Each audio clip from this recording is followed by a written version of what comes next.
प्रधानमंत्री नरेंद्र मोदी इस वक्त खेलो इंडिया डायलॉग कार्यक्रम में युवाओं से संवाद कर रहे हैं। आपको सीधे वहीं लिए चलते हैं। और उस टीम में ध्यानचंद जी भी थे। वो टूर भारत और न्यूजीलैंड के स्पोर्ट्स रिलेशंस के 100 वर्ष पूरे होने का आधार है। कुछ दिन पहले मैं न्यूजीलैंड की यात्रा पर गया था। तब भी मैंने न्यूजीलैंड में उन्हें याद किया था।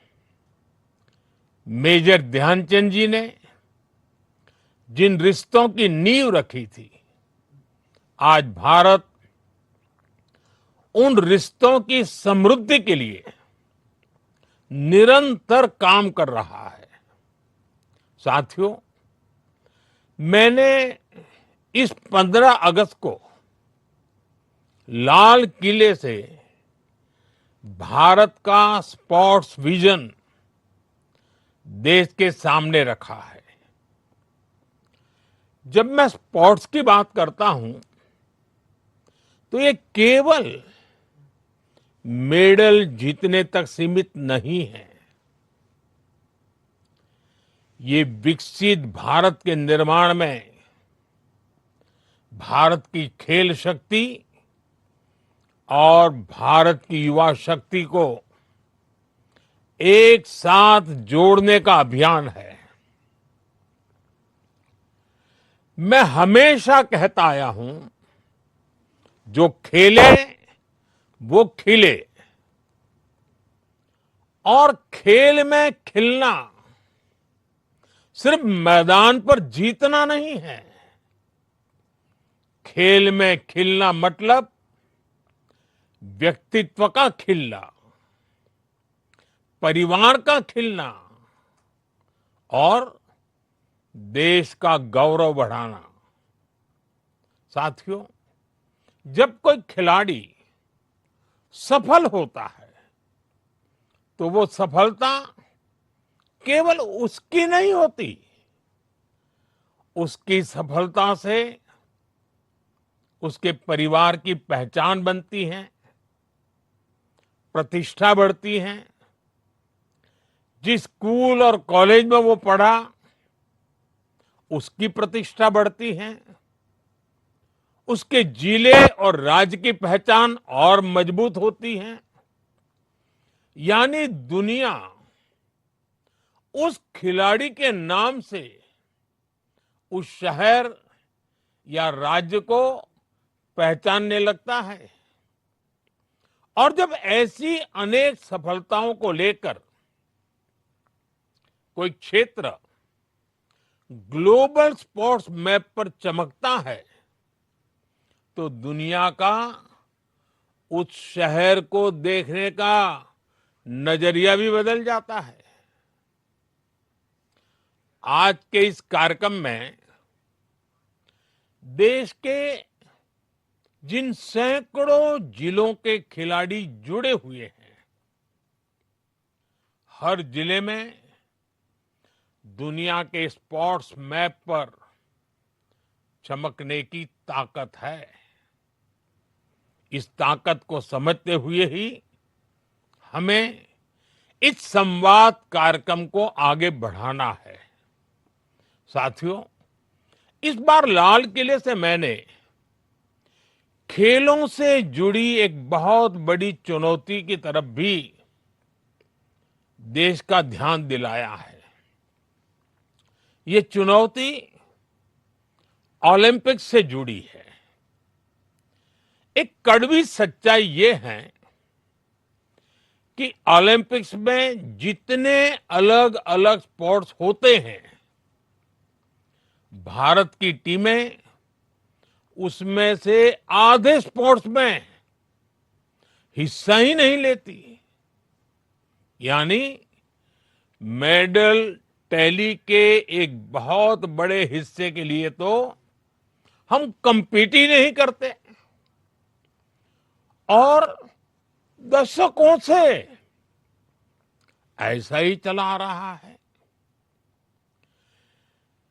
2012 के ओलंपिक्स में उस समय भारत ने सिर्फ 2012 में सिर्फ 13 खेलों में हिस्सा लिया था। 20 से ज्यादा खेलों में तो भारत की भागीदारी ही नहीं थी और इन 20 से ज्यादा खेलों में कई सारे खेल ऐसे हैं जिनका नाम तक देश में लोगों ने शायद ही सुना हो। दुनिया के दूसरे देश उन खेलों में मेडल जीतते हैं और हम उनमें हिस्सा ही नहीं लेते। हमें मेडल टैली बढ़ाने के लिए इन खेलों में भी महारत हासिल करनी ही होगी। अब जैसे सर्फिंग और स्पोर्ट्स क्लाइंबिंग, हमारे पास इतनी बड़ी कोस्टलाइन है, इतना बड़ा पहाड़ी क्षेत्र है जहां इस प्रकार के स्पोर्ट्स के लिए एक स्वाभाविक रुचि हो सकती है।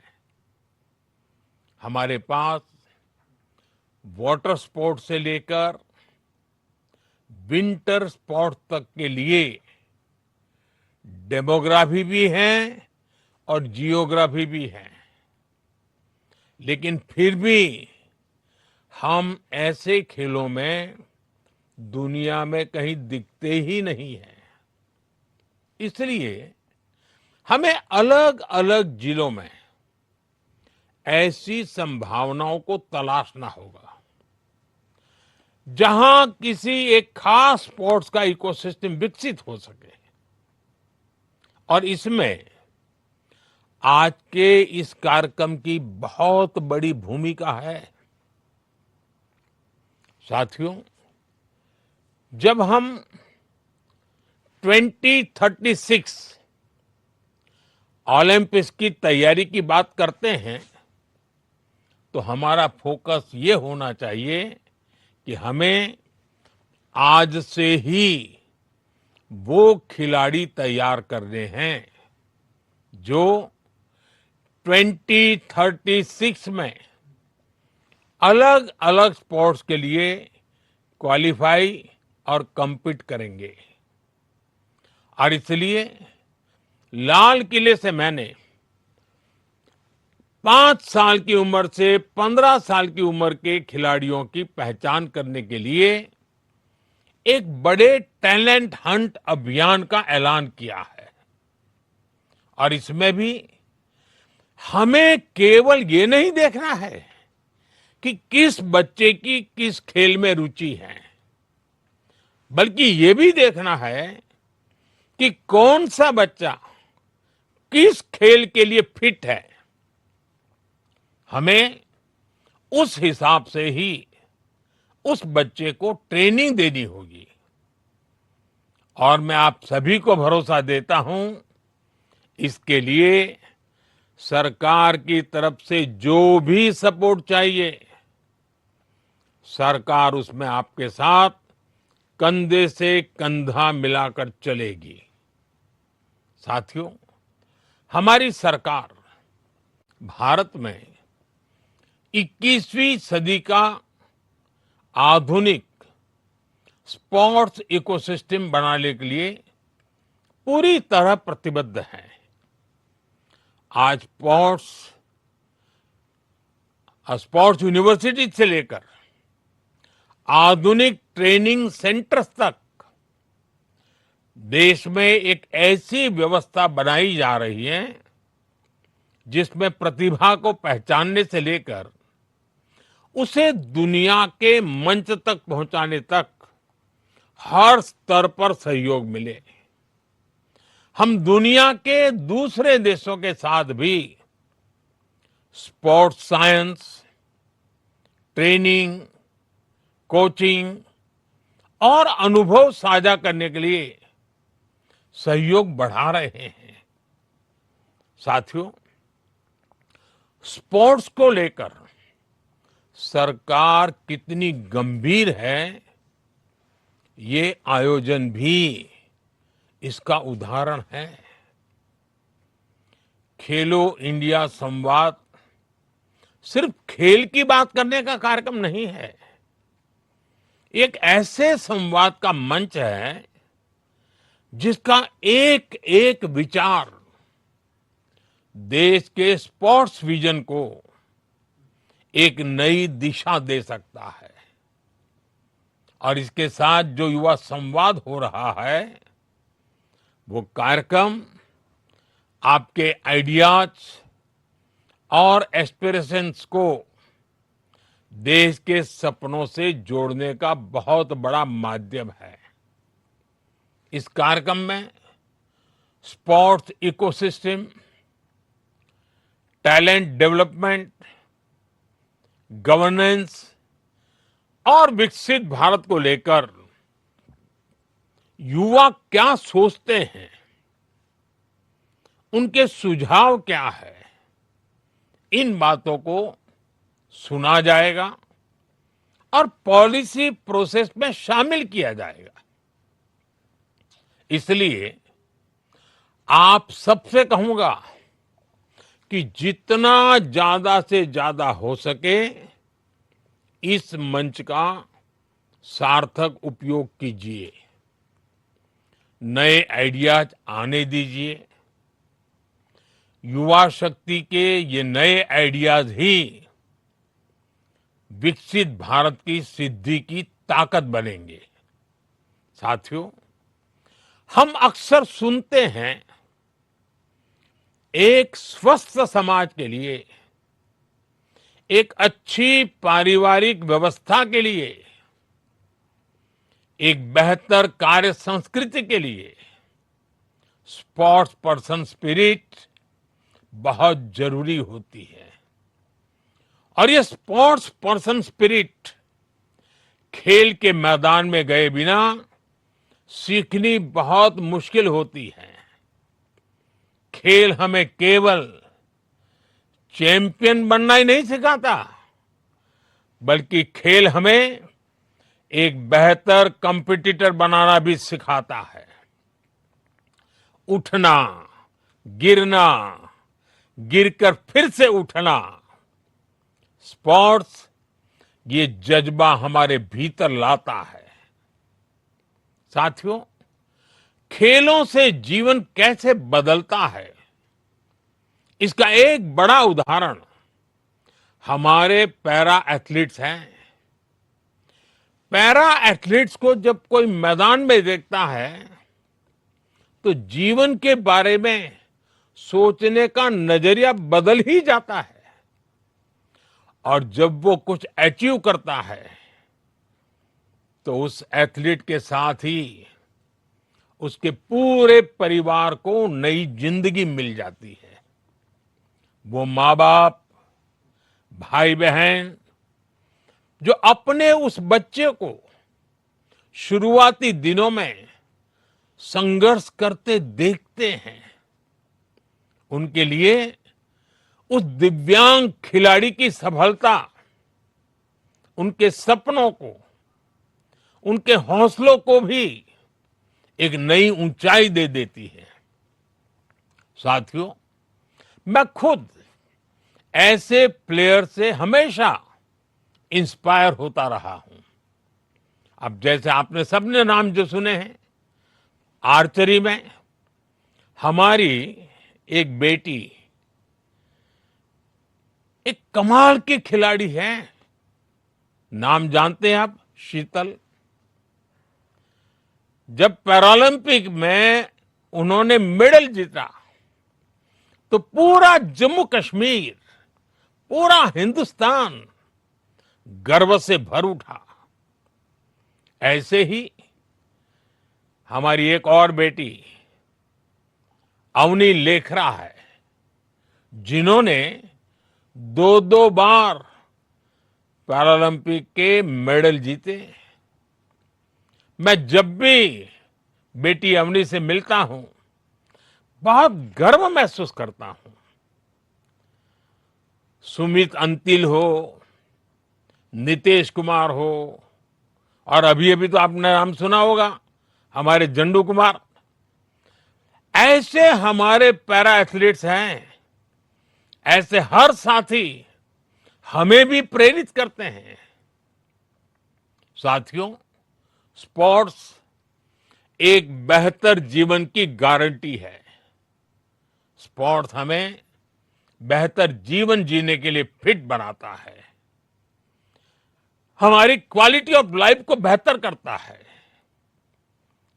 हम सभी फौजा सिंह जी के बारे में जानते हैं। पिछले वर्ष 100 वर्ष से ज्यादा की आयु में फौजा सिंह जी का निधन हुआ है।